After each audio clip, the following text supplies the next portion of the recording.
तो आज हम स्टार्ट करने आ रहे हैं क्लास 8 की डाटा हैंडलिंग, इसकी एक्सरसाइज 4.2। काफ़ी छोटी सी एक्सरसाइज है। देखो इसमें 6 क्वेश्चन है, 3 क्वेश्चन मैंने यहाँ पे लिखे हैं, 3 अगले पार्ट में देंगे, मतलब ज़्यादा बड़ी एक्सरसाइज नहीं। और इसमें करना क्या है पहले वो देख लेते हैं। देखो इसमें क्या है कि लिस्ट ऑफ आउटकम्स बताना है, और एक यहाँ पे पहले तो एरो आएगा, हाँ। तो लिस्ट ऑफ आउटकम्स बताना, देखो जिसमें प्रोबेबिलिटी पूछी जाएगी उसमें हम प्रोबेबिलिटी फाइंड कर देंगे, और जिसमें लिस्ट ऑफ आइटम पूछी जाएगी उसमें हम लिस्ट ऑफ आइटम बता देंगे कि क्या क्या आ सकती है। ठीक है, दोनों में अंतर है। प्रोबेबिलिटी का मतलब है कि हाँ इतने में से इतनी बार होगा, लेकिन लिस्ट ऑफ आइटम का मतलब है कि क्या क्या होगा, बस वो बताना है। तो इसमें लिस्ट ऑफ आउटकम्स बताना है। पहले वाले में 2 एक्सपेरिमेंट करें, पहले स्पिनिंग अ व्हील, इसको घुमा रहे हैं तो क्या क्या आउटकम आ सकता है। एक हमारे पास ए आ सकता है, एक बी आ सकता है, एक सी आ सकता है और एक डी। ए 2 बार है, पर आएगा तो एक ही बात है, ए आ सकता है या तो बी या तो सी या तो डी, ये 4 आउटकम इसकी। अच्छा, टॉसिंग 2 कॉइन टुगेदर, मतलब कि एक साथ 2 कॉइन्स को उछाला गया, तब आउटकम क्या आएगी। या तो दोनों में टेल आ जाए, या तो पहले वाले में हेड आ जाए दूसरे वाले में टेल आ जाए, या तो पहले वाले में टेल दूसरे वाले में हेड, या तो दोनों में हेड आ जाए। तो ये इसकी आउटकम है, 4 तरीके से आ सकता है वो। ठीक है, इसकी बात करें, इसमें क्वेश्चन नंबर 2 में भी यही करना है, लिस्ट ऑफ आउटकम बताना है। ठीक है, तो एक डाई है, डाइस को उछाला गया। ठीक है, एक प्राइम नंबर आने की संभावना क्या क्या हो सकती है, 2, 3 और ये 5, ये सब प्राइम नंबर है। फिर क्या है, एक नहीं प्राइम नंबर नहीं आने की संभावना क्या है, 1, 4 और 6, ये प्राइम नंबर नहीं है। ठीक है, इस पर लिस्ट ऑफ आउटकम बताना है, प्रोबेबिलिटी जहाँ पे पूछी जाएगी वहाँ पे निकालेंगे। अच्छा, इसमें क्या है कि एक नंबर है जो 5 से बड़ा होना चाहिए। ठीक है, कितने नंबर हैं ऐसे, सिर्फ एक ही है, 6। ऐसे नंबर जो 5 से बड़े नहीं होने चाहिए, तो फिर वो कितने हैं, 1, 2, 3, 4। सिंपल एक्सरसाइज है, ज़्यादा कुछ कॉम्प्लिकेटेड नहीं है। अच्छा, अगली बात करते हैं, इसमें क्या है, फाइंड, इसमें हमें प्रोबेबिलिटी निकालनी है। तो जो हमने फॉर्मूला पढ़ा था इंट्रोडक्शन पार्ट में, उसी को यहाँ पे भी लगाएंगे और आराम से क्वेश्चन सोल्व कर देंगे। देखो पहले क्या, अगर पॉइंटर स्टॉप करता है डी पे, इसी क्वेश्चन से देख रहे हैं हम लोग, तो प्रोबेबिलिटी क्या बनेगी। तो हमारे पास क्या होता है फॉर्मूला, फेवरेबल आउटकम, एक second, favourable outcome by total outcome. किसी भी चीज़ की प्रोबेबिलिटी का फॉर्मूला यही होता है। ठीक है, probability of an event equal to favourable outcome by time नहीं, टोटल आउटकम, टोटल आउटकम। बस इसको सोल्व करना है हमें। फेवरेबल का मतलब कि वो कितनी बार होगा, डी कितनी बार है उसमें, सिर्फ एक बार। टोटल आउटकम, टोटल कितनी चीज़ें, 1, 2, 3, 4, 5, यानी कि 5 में से एक बार आने की संभावना होगी। ये कटेगा नहीं, पहले से एक जगह पे बना है। ठीक है, दूसरी जगह पे कभी एक, दोनों में से किसी भी एक जगह पे बनो तो आगे काटने की जरूरत नहीं है। ठीक है, अच्छा, गेटिंग एन एस, एक वेल शफल कार्ड्स में, तो यही आएगा favourable outcome by total outcome. तो इसमें क्या है कि कितनी फेवरेबल है पहले ये देखना पड़ेगा। एस इक्के होते कितने, 4। ठीक है, यहाँ पे लिख दिया 4। टोटल पत्ते कितने होते हैं, 52। इसको काट देंगे तो 1/13 आ जाएगा आंसर। यानी कि 13 में से हर बार एक पत्ता में ऐसा, एक पत्ते में ऐसा हो सकता है कि इक्का आ जाए। ठीक है, ये इसका हो गया। ठीक है, अगला है probability of getting a red apple. Red apple निकालने की प्रोबेबिलिटी निकाल लेते हैं। तो probability of getting a red apple, E हमारा यही इवेंट होता है, ये वाला गेटिंग अ रेड एप्पल। ठीक है, तुम चाहे इसको ऐसे लिख लो, चाहे इसको ऐसे भी लिख सकते हो, probability of getting a red apple equal to favourable outcome by total outcome equal to solve करके। ठीक है, ये जो ई है यही हमारा ये वाला इवेंट है, ये जो बोला गया। अच्छा, तो इसको क्या करेंगे, favourable outcome by total outcome. अच्छा, तो गेटिंग अ रेड एप्पल, तो पहली बात तो रेड हैं कितने, 1, 2, 3, 4। टोटल एप्पल कितने, 7। अच्छा, ये दोनों सेम टेबल में नहीं आते, तो यही इसका आंसर है। अगर आते 6 होता तो मैं इसको काट देता, या 8 होता तो कट जाता है, पर इसका यही आंसर आ जाएगा। ठीक है, तो अब आते हैं इसके नेक्स्ट पार्ट्स पे। इसके क्वेश्चन नंबर 4, 5, 6 पे आखिरी 3 क्वेश्चन है, ये कंप्लीट एक्सरसाइज कंप्लीट। इसमें 2 ही वीडियो बनेगी, मैंने कहा था छोटी सी एक्सरसाइज है। ठीक है, तो क्वेश्चन नंबर 4, 5 और जो 6 है वो, उसको मैंने थोड़ा छोटा छोटा करके लिखा हुआ है। किस तरीके से कि क्वेश्चन नंबर 4 में जो बहुत बड़ा लिखा था ना, मैंने उसको शॉर्ट में करके लिखा कि स्लिप्स हैं कई सारी, जिसमें एक पर्ची में फोल्ड करके एक लिखा हुआ है, एक में 2 लिखा हुआ है, ऐसे ऐसे करके हर बार ऐसे कई सारे नंबर लिखे हुए हैं हमारे पास। ठीक है, तो हमें सबसे पहले क्या करना है, गेटिंग अ नंबर 6, सबसे पहली प्रोबेबिलिटी निकालनी है 6 आने की संभावना। अब सब में प्रोबेबिलिटी निकालनी है, इस बार हमें वो बताना नहीं है कि सिर्फ बता दिया ये आएंगे। ठीक है, तो favourable outcome by total outcome equal to 6 कितनी बार आ सकता है, सिर्फ एक बार, और कितने में से, 10 में से, आंसर सिंपल। अगला देखते हैं, probability of getting number favourable outcome total outcome. क्या बोला इसमें, लेस देन 6 से छोटे कितने हैं, 6 से छोटे 5 नंबर हैं, 1 से लेकर 5 तक, और टोटल नंबर है 10, यानी कि 1/2। इसका आंसर आ गया हमारे पास 1/2, क्योंकि ये 1 आ जाएगा, ये 2 आ जाएगा। ठीक है। थर्ड की बात करें कि 6 से बड़े कितने हैं, तो वही favourable outcome by total outcome equal to 6 से बड़े कितने नंबर, 7, 8, 9, 10, यानी कि 4 और 10। ये जाएगा 2 2 × 4 और 2 5 × 10, यानी कि यहाँ पे आ जाएगा हमारे पास 2/5। ठीक है। आखिरी बात करें, गेटिंग अ 1 डिजिट नंबर, सिर्फ एक डिजिट वाला नंबर होना चाहिए, तो वो कैसे करेंगे।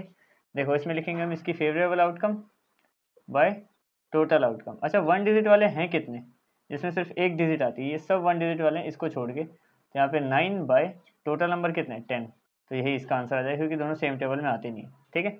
तो ये तो हो गए हमारे ये इसके पहले 4 पार्ट के चारों आंसर। ठीक है। इसकी बात करें, देखो ये मैं ना तुम्हें शॉर्टकट में बता रहा हूँ। ठीक है। अगर तुम्हें सही से लिखना है, सही से मतलब कि ये भी गलत नहीं है, पर एक लाइन लिखनी पड़ती है पहले। अब मैं इनमें थोड़ा वो तुम्हें एक्सप्लेन करता हूँ वो लाइन कैसे लिखते हैं। जैसे कि मान लो ये है question, getting a green sector, green sector निकालना है, तो हमें लिखना क्या होगा, बस बेसिकली ये लिखना होता है probability of getting a green sector, ये लिखना पड़ता है दोबारा बस। फिर लिखना होता है favourable outcome by total outcome, और वो उसके पीछे लिखा हुआ है, इसलिए मैंने डायरेक्ट लिख दिया। ठीक है। तो फेवरेबल कितने, इसमें से टोटल में ग्रीन कितने, 1 2 3 सेक्टर में तो ग्रीन है, और टोटल कितने 5, ये दोनों कटेंगे नहीं, यही आंसर आ जाएगा, क्योंकि 3 और 5 किसी के सेम टेबल में नहीं आते। ठीक है। अगला देखते हैं, probability of getting a non blue. अच्छा तो फिर से लिखेंगे, अच्छा ऐसी कंडीशन में देखो यहाँ पे नॉन ब्लू लिखा हुआ है, तो इंट्रोडक्शन पार्ट में मैंने तुम्हें इसका सिर्फ गेटिंग का बताया था ना, नोट गेटिंग में प्रोबेबिलिटी निकालनी है, तो नोट गेटिंग वाले क्वेश्चंस भी हमें 1 से माइनस करके करने पड़ेंगे। ठीक है। यही बताता हूँ अभी। देखो मान लो पीई होती है हमारी प्रोबेबिलिटी ऑफ गेटिंग एनीथिंग, किसी भी चीज़ के होने की संभावना। पीई डैश होता है हमारा नोट गेटिंग, यानी कि किसी भी नहीं होने की संभावना किसी भी चीज़ के। तो वो निकालते कैसे, पीई को 1 से माइनस करके, बस जो भी हमारी प्रोबेबिलिटी उसके होने की है उसको 1 से घटा दिया जाएगा, तो नहीं होने की आ जाएगी। ठीक है। तो ये सिंपल सा काम करेंगे। अब देखो इसमें लिखा है कि गेटिंग अ नॉन ब्लू, कि नॉन ब्लू यानी कि ब्लू नहीं आना चाहिए, जहाँ पे नॉन आ जाएगा वहाँ पे वो नहीं आना चाहिए। ठीक है। तो इसके लिए सबसे पहले हमें इसकी पीई चाहिए होगी, यानी कि गेटिंग अ ब्लू चाहिए होगा, पहले वो निकालेंगे, getting a blue sector, blue sector. तो फेवरेबल बाय टोटल, तो कितना आ गया ये, एक में है, टोटल 5 है, कटेगा ही नहीं दोनों में से, जब एक में भी 1 होता है तो वो कटता नहीं है। तो ये तो हो गया उसके होने की संभावना। अब नहीं होने की कैसे होगा, तो नॉट गेटिंग के लिए हम लिखेंगे पीई डैश के लिए लिखेंगे 1 माइनस पीई, 1 माइनस पीई, यानी कि ये हो जाएगा 1 माइनस कितना है 1/5। इनके एलसीएम के लिए नीचे 1 लगा देंगे। ठीक है। अब इसको मैं कहाँ कर दूँ, ये तो हो ही गया अपना, इसको मिटा देते हैं। ठीक है। इसकी जगह पे मैं इसको सोल्व कर देता हूँ, तो ये हो जाएगा हमारे नहीं होने की संभावना को क्लियर कर देगा इससे। तो ये देखो ये है 1/5। अब नॉर्मल एलसीएम लेना और कुछ नहीं करना, दोनों का एलसीएम आ जाएगा 5, 1 और 1 है तो यहाँ पे भी 5 आ जाएगा। बेसिकली इसको नीचे से इस वाले से डिवाइड करते हैं, तुमने पढ़ा होगा पहले भी, इसको इससे डिवाइड करेंगे 5 पे जाएगा, ऊपर मल्टीप्लाई कर देंगे तो 5 1 = 5। अच्छा इसको इससे डिवाइड करेंगे तो 1 पे ही चला जाएगा, क्योंकि 5 के टेबल में 1 पे ही आता है। ठीक है। और उसको ऊपर 1 जो आया है हमारा, उसको 1 से मल्टीप्लाई करेंगे तो ये आ जाएगा, यानी कि 4/5 आंसर आ गया। ठीक है। नहीं होने के लिए क्या करना है, बस 1 से माइनस कर देना है, ये 1 इसके एलसीएम के लिए नीचे 1 लगा दिया। ठीक है। ये प्रोबेबिलिटी थी, ये मतलब ये इतना समझ लो कि 5 में से अगर एक बार होने की है तो 5 में से 4 बार नहीं होने की भी है। ठीक है। क्लियर। आगे बढ़ते हैं। अच्छा इसकी बात करते हैं, आखिरी क्वेश्चन। इसमें क्या है कि प्रोबेबिलिटी निकाल दो। अब क्वेश्चन नंबर 2 जो डाइस वाला हमने किया था ना, उसकी प्रोबेबिलिटी निकाल दो। पहले हमने सिर्फ वो लिखे हुए थे आउटकम्स, बस लिस्ट ऑफ आउटकम लिखे थे, अब प्रोबेबिलिटी निकाल के दिखानी है। तो probability of getting a prime number, तो favourable outcome by total outcome. अच्छा प्राइम नंबर होते कितने हैं, 2 3 और 5, यानी कि 3 होते हैं, और टोटल डाइज में कितने होते हैं 6, यानी कि 1/2, हर 2 में से एक बार ऐसा चांस है कि प्राइम नंबर आ जाएगा। ठीक है। दूसरा देखते हैं, गेटिंग नोट अ प्राइम नंबर। अच्छा हाँ ये देखो, अब ये एफ ही है हमारा, ये प्राइम नंबर की एफ ही नहीं, पी ई है हमारे लिए। ठीक है। तो प्रोबेबिलिटी कितनी है 1/2 नहीं होने की, तो अब होने की 1/2 है, तो नहीं होने की क्या 1 से माइनस कर दो 1/2 को। बेसिकली मैं तुम्हें सीधी सी बात हूँ, अगर एक में से हम आधा घटाते हैं तो आधा बच जाता है, पर फिर भी अगर करके देखना है तो करके देख लेते हैं। ये आ जाएगा इसका एलसीएम 2, यहाँ पे भी आ जाएगा 2, और ये आ जाएगा 1, यानी कि फिर से 1/2 ही आ जाएगा। अगर होने की संभावना हर 2 में से एक बार, तो नहीं होने की भी 2 में से एक बार है, सीधी बात है। ठीक है। अब एक और क्वेश्चन करते हैं। अब इसमें निकालना है probability of getting an event, event है हमारे पास, ये probability of getting number greater than 5। ये कंफ्यूज मत होना, कहीं मैं पी लिख रहा हूँ या कहीं पे, या तो ये लिख दो या तो पी लिख दो, पर ई डिफाइन कर देना कि ई है क्या। या तो देखो ऐसे लिखो, probability of getting a green sector, या तो लिखो पी ब्रैकेट में ये सारा लिखो गेटिंग अ ग्रीन सेक्टर, ये इस तरीके से, वो ज़्यादा कोई डिफरेंस नहीं है, ठीक है। तो प्रोबेबिलिटी ऑफ इवेंट क्या है, नंबर ऑफ ग्रेटर देन 5। अच्छा, डाइस में 5 से बड़े कितने होते हैं, सिर्फ 1, यानी कि इसके फेवरेबल में तो आ जाएगा 1। तो टोटल में कितना आएगा, टोटल तो लिखा ही नहीं, टोटल आउटकम वो कितने होते हैं 6। दोनों में से एक में भी 1 आ जाए तो वही आंसर हो जाता है, ठीक है। तो 1/6, हर 6 में से सिर्फ एक बार ऐसा चांस है कि वो 5 से बड़ा आएगा, ठीक है। अब number are not greater than, यानी कि नॉट गेटिंग। अब इसके लिए हमारे पास गेटिंग है, पीई है हमारे पास, बिल्कुल पीई है। तो अब पीई डैश निकालने के लिए हम क्या करेंगे, पीई को 1 से माइनस कर देंगे। ये हमारे पास पीई पहले से था, पहले से मतलब निकाला है अभी, तो 1 और 1/6, तो इसका एलसीएम क्या आएगा, एलसीएम 6 ही आ जाएगा, ठीक है। यहाँ पे 1 और 1 की वजह से 6, और यहाँ पे कितना आ जाएगा 1, यानी कि 5/6 आंसर आ गया। अब देखो सीधी सी बात है, अगर 5 से बड़ा नंबर सिर्फ एक ही होता है और उसके आने की संभावना हर 6 में से एक बार है, तो नहीं आने की संभावना हर 6 में से 5 बार होगी। सीधी सी बात है, जब टोटल ही 6 नंबर है, एक बार कोई चीज़ आ सकती है तो 5 बार नहीं आ सकती 6 में से, ठीक है।